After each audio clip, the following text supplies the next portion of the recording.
ពីមុនខ្ញុំធ្លាប់យកអាមកលក់ដែរដោយសារខ្ញុំចាញ់បោកគេប្រវត្តិជីវិតដ៏គួរឲ្យចាប់អារម្មណ៍របស់លោក Edwin ដែលជាអ្នកលក់អនឡាញមានពីការភាពតាំងពីក្មេងតែព្យាយាមតស៊ូមិនបោះបង់ព្រោះចង់សម្រេចគោលដៅជីវិតលោក Edwin គឺជាយុវជនម្នាក់ដែលមានពីការភាពតាំងពីក្មេងជាហេតុធ្វើឲ្យលោកបានប្រឈមមុខនឹងជីវិតដ៏លំបាកជាច្រើនការរស់នៅក្នុងសង្គមលោកតែងតែបានជួបនឹងការមើលងាយមើលស្រាលនិងការរើសអើងសពគ្រប់បែបយ៉ាងពីមនុស្សជុំវិញខ្លួនទោះជាយ៉ាងណាលោក Edwin ក៏មិនបានបាក់ទឹកចិត្តហើយក៏មិនបានធ្វើឲ្យខ្លួនឯងខ្លាចទៅជាបន្ទុករបស់អ្នកដទៃដែរថ្មីបើរូបគេមានពិការភាពមិនអាចដើរបានដូចជាមនុស្សទូទៅក៏ដោយក៏លោកនៅតែតស៊ូនឹងព្យាយាមយកឈ្នះការលំបាកនិងស្វែងរកឱកាសថ្មីៗសម្រាប់ជីវិត Edwin ត្រូវបានមហាជនជាច្រើនស្គាល់ច្បាស់តាមរយៈអាជីវកម្មអនឡាញដោយភាគច្រើនយុវជនរូបនេះតែងតែបង្ហោះជាវីដេអូលក់កាបូបនៅលើ TikTok តាមរយៈវីដេអូសម្ភាសន៍របស់ Edwin ជាមួយនឹង Content Creator ម្នាក់លោកបានរៀបរាប់អំពីដំណើរជីវិតយ៉ាងកំសត់ត្រូវបានអ្នកប្រើប្រាស់បណ្ដាញសង្គមផ្ទុះការចាប់អារម្មណ៍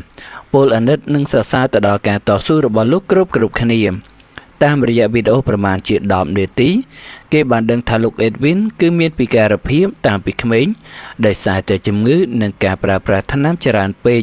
ក៏មានប្រតិកម្មធ្វើឲ្យជើងទាំងពីររបស់លោកមិនអាចដើរបានដូចជាគេឯងដទៃទៀតនៅអាយុប្រមាណជា11ឆ្នាំលោក Edwin ក៏បានទម្លាយថាខ្លួនធ្លាប់បានបាក់ទឹកចិត្តព្រោះទឹកខ្សែភ្នែករបស់អ្នកដទៃសម្លឹងមកមើលខ្លួនដូចជាមនុស្សចម្លែកនិងពាក្យសម្ដីមើលងាយជាច្រើនដល់ថ្នាក់អ្នកខ្លះបានប្រៀបធៀបលោកប្រៀបដូចជាសត្វឆ្កែថែមទៀតផងយ៉ាងណាមិញដើម្បីមិនចង់ឲ្យខ្លាយទៅជាបន្ទុករបស់គ្រួសារលោកក៏បានសម្រេចចិត្តចាកចេញពីស្រុកកំណើតមករស់នៅក្នុងទីក្រុងភ្នំពេញតែម្នាក់ឯងទាំងខ្លួនកំពុងតែមានពិការភាពនិងស្នាក់នៅក្នុងវត្តដើម្បីអាចបន្តការសិក្សាដោយចិត្តតស៊ូនឹងការខិតខំប្រឹងប្រែង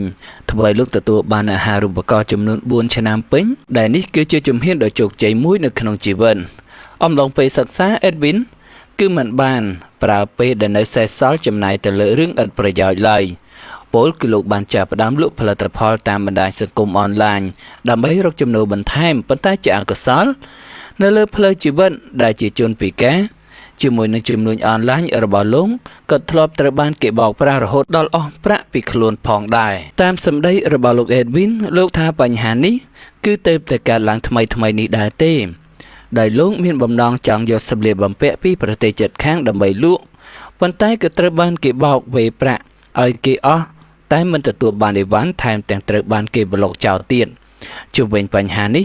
លោកថាជារឿងមួយដែលលោកឈឺចាប់ខ្លាំងបំផុតនៅក្នុងជីវិតប៉ុន្តែលោកមិនដែលប្រាប់រឿងនេះទៅឲ្យនរណាម្នាក់បានដឹងឡើយដោយសារតែមានកូនចិត្តមួយគឺខ្មាស់គេសូម្បីតែគ្រួសារក៏លោកបានលាក់បាំងដែរ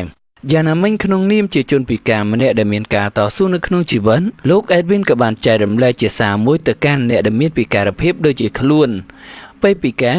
គឺអាចយំបានតែកុំឲ្យខ្លួនឯងនៅដិតដាមប៉ុន្តែបើអ្នកនៅតែគិតថាជីវិតខ្លួនឯងឥតន័យសោះសូមក្រឡេកទៅមើលជនពិការដទៃទៀតដែលពួកគេបានខំប្រឹងតស៊ូដើម្បីរស់សម្រាប់ខ្លួនលោកផ្ទាល់ពេលដែលលោកបាក់ទឹកចិត្តគឺលោកតែងតែយំហើយក៏ក្រោកបន្តដំណើរទៅមុខទៀតព្រោះពេលដែលលោកគិតថាខ្លួនឯងពិបាកលោកគឺតែងតែគិតទៅដល់ជនពិការដទៃទៀតទើបធ្វើឲ្យលោកយល់ថាខ្លួនឯងគឺមានសំណាងជាងពួកគេឆ្ងាយណាស់លោកថាខ្លួនមានសំណាងមានម្រាមដៃដែលអាចប្រើប្រាស់បានមានភ្នែកដែលនៅអាចមើលឃើញហើយក៏មានមាត់ដែលនៅអាចនិយាយបានថែមទាំងមានឱកាសបានចូលរៀនក្នុងសាលាល្អៗបានថែមទៀតផងប៉ុន្តែជនពិការមួយចំនួនទៀតវិញពួកគាត់ពិបាកណាស់អ្នកខ្លះមិនមានទាំងឱកាសបានចូលរៀនអ្នកខ្លះត្រូវបានគ្រួសារបង្ខំឲ្យសុំទានគេដើម្បីចិញ្ចឹមជីវិតជាដើមតែយ៉ាងណាលោក Edwin ក៏បានសំណូមពរទៅដល់អាណាព្យាបាលទាំងឡាយដែលមានកូនពិការគួរតែផ្ដល់ឱកាសបញ្ជូនពួកគេឲ្យចូលរៀនព្រោះបច្ចុប្បន្នកាន់តែទំនើបគេក៏មានសាលារៀនសម្រាប់ជនពិការដែរព្រោះកន្លងមកលោកធ្លាប់បានជួបផ្ទាល់